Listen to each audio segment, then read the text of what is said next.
Olá, louvado seja nosso Senhor Jesus Cristo, para sempre seja louvado, glória ao Pai, ao Filho e ao Espírito Santo, como era no princípio, agora e sempre. Amém. Queridos irmãos e irmãs, paroquianos da Paróquia São José Operário, hoje estamos no sábado, nessa terceira semana da Quaresma, e o Evangelho que Jesus nos apresenta hoje é tirado de Lucas, capítulo 18, versículos de 9 a 14. O Senhor esteja convosco, Ele está no meio de nós. Proclamação do Evangelho de Jesus Cristo segundo Lucas, glória a vós, Senhor. Naquele tempo, Jesus contou esta parábola para alguns que confiavam na sua própria justiça e desprezavam os outros. 2 homens subiram ao templo para rezar. Um era fariseu, o outro cobrador de impostos.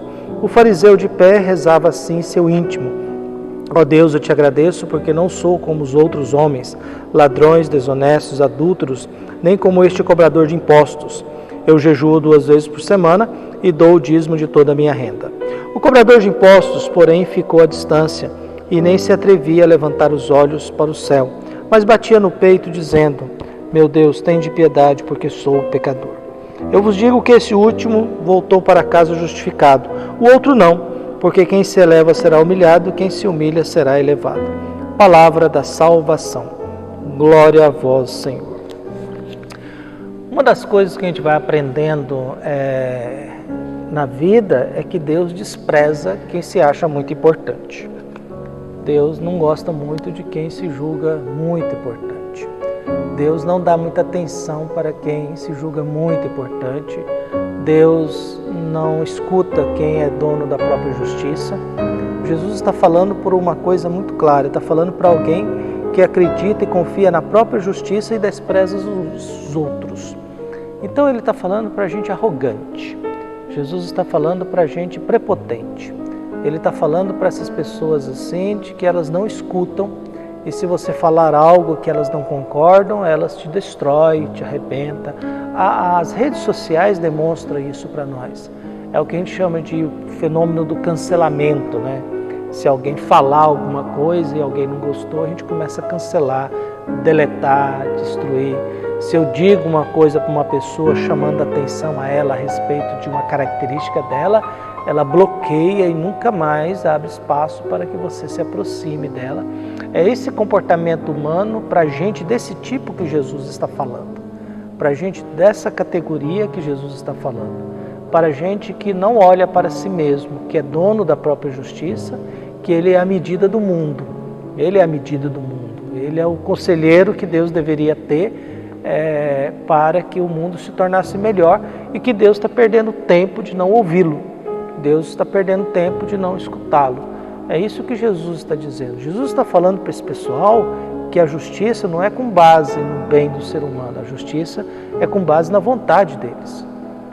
É a pessoa que chega, na minha opinião e na minha experiência de vida, a igreja está errada. E você responde: olha, em relação a 2000 anos de cristianismo e a experiência de 2000 anos, em relação à sua experiência, eu penso que a sua experiência diante da experiência de 2000 anos do cristianismo significa nada. Até porque se a gente olhar o contexto do mundo, às vezes quem está falando é um nada.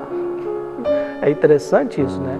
Eu, por exemplo, praticamente em relação ao mundo, eu não sou praticamente ninguém. Eu tenho uma responsabilidade dentro de uma cidade, num estado pequeno, não de território, mas de população, numa cidade boa, mais de 50 mil habitantes, e eu tenho uma responsabilidade diante de uma igreja, juntamente com meus confrades.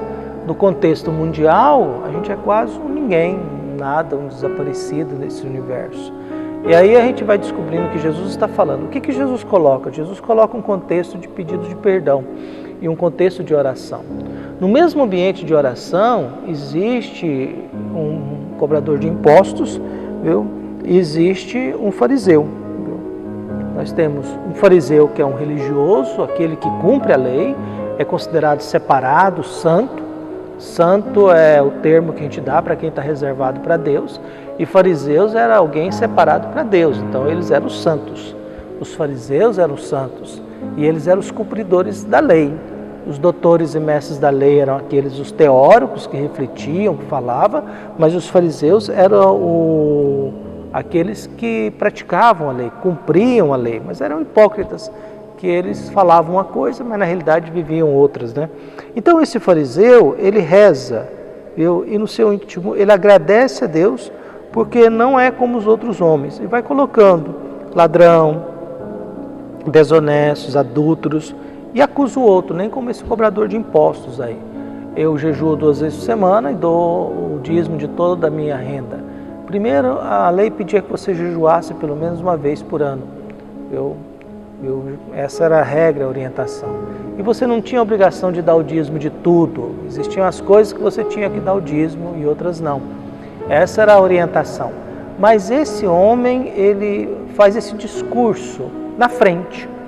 É interessante que ele está na frente, está nos primeiros lugares, viu? E ele olha para Deus e diz: "Oh Deus, obrigado porque eu sou bom mesmo, eu não tenho erro, eu sou um exemplo, eu faço tudo certo, eu faço jejum mais do que você pede, eu dou o dízimo de tudo que eu tenho, tal, aquilo outro", viu? E lá no fundo, os ambientes é esse, o ambiente todo é um ambiente de religião, de oração. Um está no primeiro lugar, o outro está lá no fundo, e esse do fundo, ele está com a carga tão pesada, ele está com um sentimento de culpa tão grande, ele está com a vida tão sofrida que ele não tem coragem de olhar para o céu. É um homem que está rezando envergonhado, batendo no peito. Lá no fundo tem um cobrador de impostos. Os cobradores de impostos eram odiados porque eles cobravam impostos, ele aumentava os impostos e eles trabalhavam para o Império Romano, que oprimia os judeus. Então eles serviam ao Império Romano cobrando impostos, se enriqueciam com práticas desonestas. É o caso de Zaqueu. Então o que nós temos agora? Esse homem lá atrás é alguém que está sofrendo, é alguém que está com o coração doendo, é alguém que está com um sentimento de culpa muito grande, é alguém que está com vergonha de Deus, viu? É alguém que está com vergonha de Deus, viu? Diante da sua postura de cobrador de impostos, a única frase que ele tem: Deus, tem de piedade de mim, que sou um pecador. Tem de piedade de mim, que sou um pecador. Essa é a oração dele. E Jesus termina dizendo: esse último foi justificado e o outro não. Viu? Qual que é o pecado do primeiro se ele parece tão bom? Porque o pecado do primeiro é porque ele não fez nenhum pedido de perdão. Ele se exaltou, dizendo para Deus que ele é um exemplo, que ele é muito bom, que ele não erra, e ele condenou quem erra. Ele não pediu perdão de nada. Ele não reconheceu nenhum pecado dele. Ele não se viu como pecador. Ele se viu como um exemplo e perdão. Quer dizer, ele caiu no mundo da vaidade. O primeiro, ele não pede perdão, ele não apresenta os seus perdões, os seus erros. Ele simplesmente se elogia, ele simplesmente condena o outro. O segundo não, o segundo é um homem sofrido, arrependido, com sentimento de culpa, com vergonha de olhar para o céu, que bate no peito porque o peito está doendo. Viu? E aí esse Deus olha, Deus atende. Viu? E aí Jesus termina: olha, quem se julga muito bom, Deus não vai dar muita atenção não. Mas esses aí que estão com o coração doendo, esses aí que estão com o coração partido, esses aí que estão com o coração machucado, esses aí Deus vai dar uma atenção a eles. Por isso a minha prece hoje é que Deus possa iluminar o nosso coração, nos fortalecer na fé, que Deus possa encontrar dentro de nós, quando a gente estiver no estado desse cobrador de impostos, que Deus possa olhar para nós e nos justificar, nos acolher, nos guiar, ainda mais nesse tempo de pandemia, nessa confusão ideológica que nós vivemos, diante dessas manifestações da incredulidade, nessa briga de quem é culpado, um joga a culpa para o outro e ninguém quer assumir a responsabilidade, ninguém quer assumir a atitude de fazer alguma coisa, de assumir um compromisso, e a gente possa encontrar, não viver em função das autoridades, mas que a gente possa ter uma consciência melhor de nos cuidar, de zelar da nossa família, de zelar da nossa casa, de tomar cuidado com esse vírus, porque esse vírus ele não tem coração, esse vírus não tem consciência, ele é um vírus. Esse vírus não vai olhar uma criancinha e dizer: não, eu não vou mexer com ela não porque é uma criancinha.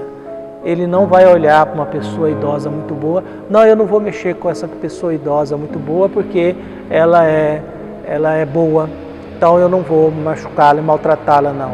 Olha para uma pessoa justa, não, eu não vou mexer com essa pessoa porque ela é justa. O vírus não tem isso. Não, eu não vou mexer com essa pessoa porque ela tem fé. Não tem isso. O vírus não tem coração, o vírus não tem consciência, o vírus não escolhe. Ele ataca pessoas boas e más, crianças, jovens, idosos, e agora com a variante que coloca 10 vezes mais vírus no corpo, aí os mais fragilizados não vão aguentar mesmo. E cabe a cada um de nós parar um pouco com essas conversas de que não precisa ter medo, vamos enfrentar, porque a gente está enfrentando alguém que está pouco se lixando para a sua coragem. A gente está enfrentando um vírus que está pouco se lixando para a sua fé. A gente está enfrentando um vírus que está pouco se lixando pelo seu testemunho de vida e pela sua bondade. Está pouco se lixando para a sua consciência. E aí, claro, quem tem maior resistência acaba sobrevivendo. Mas quando os maiores resistentes acaba passando para quem não tem. E aí a gente começa a escutar. Minha família pegou, fulano pegou, recebeu uma visita, pegou. E aí a gente vai vivendo esses dramas de um mundo que não tem hospitais para atender quem está sendo contaminado. Que Deus possa nos olhar, que a gente tome cuidado de a gente não ficar se comportando como esse primeiro. Nós vamos enfrentar isso, nós vamos resolver isso, nós somos bons, esse vírus não me pega. Que a gente não comporta, que pode ser que ele está pouco se lixando para a sua prece, para a sua oração. Acho que a prece é sim, mas eu não posso jogar nas costas de Deus tudo aquilo que às vezes é responsabilidade minha, que é dever meu. Manter uma distância, manter os cuidados, a higiene, o uso de máscara, para que a gente não seja mais um ignorante nesse mundo entupido de gente ignorante que fala o que quer, como quer, do jeito que quer e acredita em qualquer coisa. Que Deus nos dê um coração para que a gente, quando tiver mais parecido com um cobrador de impostos, a gente bata no coração e diz: Deus, tem piedade de mim, porque eu sou um pecador. Um abraço e até mais.